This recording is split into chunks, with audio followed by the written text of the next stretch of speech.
Un module 3, bien plus rapide que les deux premiers pour le coup, puisque dans la e-réputation, il y a aussi un aspect identité, branding, expérience utilisateur. Et ce qui est important, et je vous renverrai vers un petit podcast que j'ai fait il y a quelques semaines, si vous voulez en savoir plus, c'est que la e-réputation, ça n'est pas uniquement les preuves sociales et les avis qu'on va voir sur un site internet. C'est, comme l'a dit Jeff Bezos, ce que les gens disent de vous quand vous n'êtes pas dans la pièce. Et ça veut dire que la com et les outils digitaux qui sont utilisés, donc ces outils-là, font aussi partie de l'expérience utilisateur et de la réputation de la marque. C'est-à-dire que si vous composez un site web dégueulasse et que les gens le voient, ben vous serez catalogué comme quelqu'un ou comme un prestataire qui a une image dégueulasse. Alors, par ailleurs, vous pouvez être très sympa, hein, ce n'est pas la question, mais est-ce que vous avez envie d'être connu comme la personne super sympa, mais qui a des outils de com dégueulasses? Je ne sais pas. Bref, l'expérience utilisateur, on va dire qu'elle se rapproche un petit peu plus de l'autorité de marque que de la e-réputation, mais pour moi, c'est quand même un tout. C'est-à-dire que il faut savoir que 88% des, euh, des utilisateurs, ils abandonnent un site web parce qu'il y a une mauvaise expérience utilisateur. Le UX est indispensable et c'est quelque chose va falloir bonifier de manière régulière. Ça veut dire quoi? Ben, ça veut dire que l'expérience utilisateur doit traduire favorablement, au plus favorablement, ce que les gens attendent tout simplement. Et faire tester son site, c'est extrêmement utile. Alors ces datas-là, elles sont pas sorties de nulle part, elles sont sorties de Statistic Insight de totalpal.com. Donc c'est une étude et il faut rappeler quand même que l'expérience utilisateur, je trouve ça bien de la travailler avec de l'usage déjà, hein, donc on ne le fait pas dès le débarrage d'un site web. Enfin, on essaye de faire un site web correctement dès le départ, mais on le voit vraiment qu'à partir de 6 à 12 mois, quand on a suffisamment récolté de data pour savoir s'il fonctionne, ce site web. Et pour le coup, oui, c'est le site web, mais c'est aussi tout élément qui est en lien avec l'image que peut traduire votre marque ou la communication que véhicule votre marque. Ça peut être l'expérience en magasin, ça peut être des interactions avec le chatbot. Si le chatbot que vous avez mis en place, il ne fonctionne pas, ça crée plus de frustration que l'inverse. Donc pour le coup, c'est aussi une mauvaise image qui est véhiculée.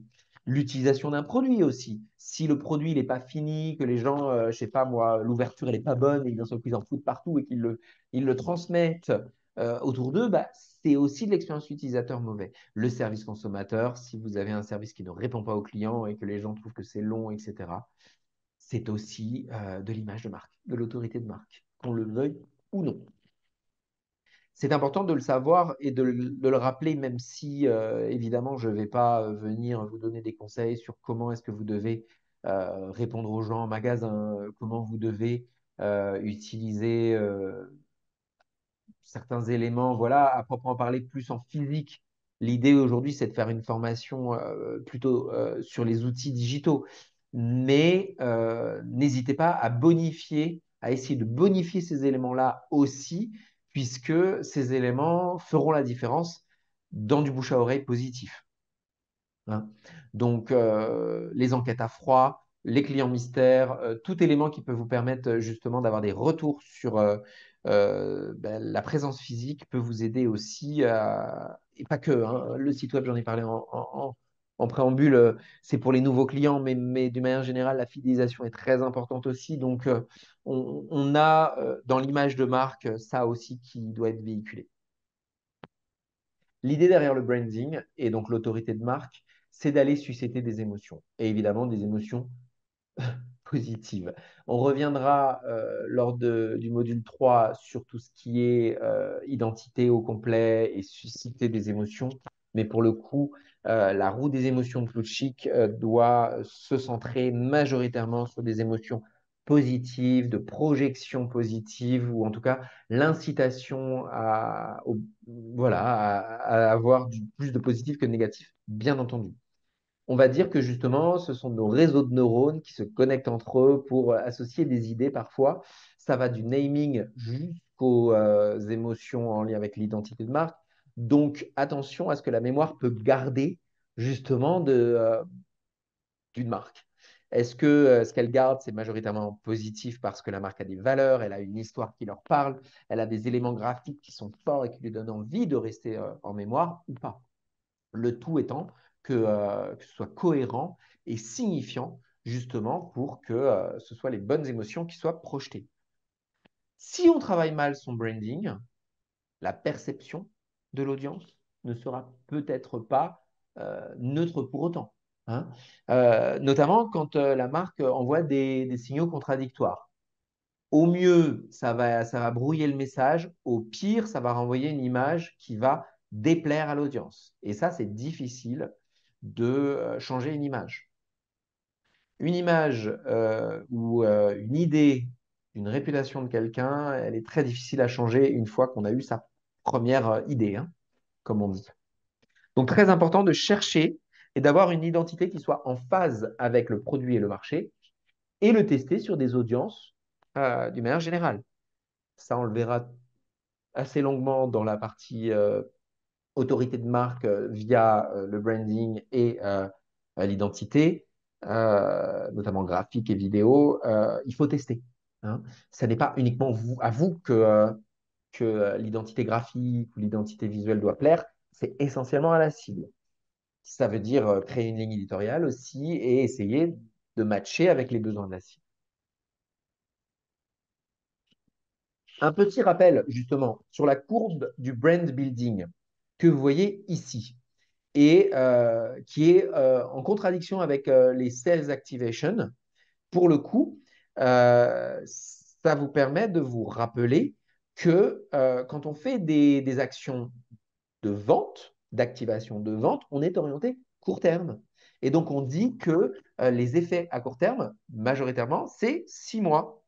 Alors que quand on fait du brand building, donc de l'autorité de marque autour de la marque, de ce qui est de l'autorité, hein, vraiment, donc pour le coup, quelque chose qui va avoir trait à tout ce qu'on voit dans ce premier module, eh bien, on travaille les ventes sur le long terme, hein. Ça correspond à des structures mentales, pour le coup, qui s'associent avec les souvenirs, les croyances, les valeurs et s'ancrent en mémoire de manière pérenne. On va donc travailler à la fois sur ces éléments-là, mais aussi sur sa répétition, ce qu'on va appeler l'exposition répétée à l'audience et qui va progressivement augmenter le capital sympathie et le capital de marque.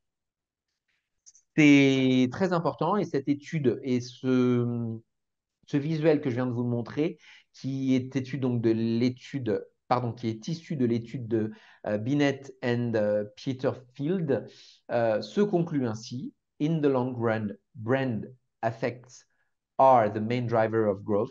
Ça veut dire quoi? Ça veut dire que les éléments de marque, de brand effect, les éléments de marque sont ceux qui amènent le plus de croissance à long terme.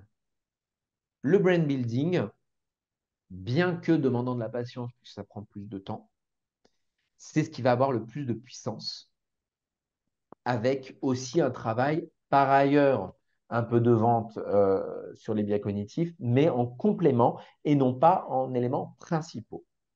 Qu'est-ce qu'on va travailler, qu'on verra dans le module spécifique à l'identité de marque ou au branding? C'est évidemment tout ce qui est chart graphique, tout ce qui est brand content, tout ce qui est storytelling et notion de valeur.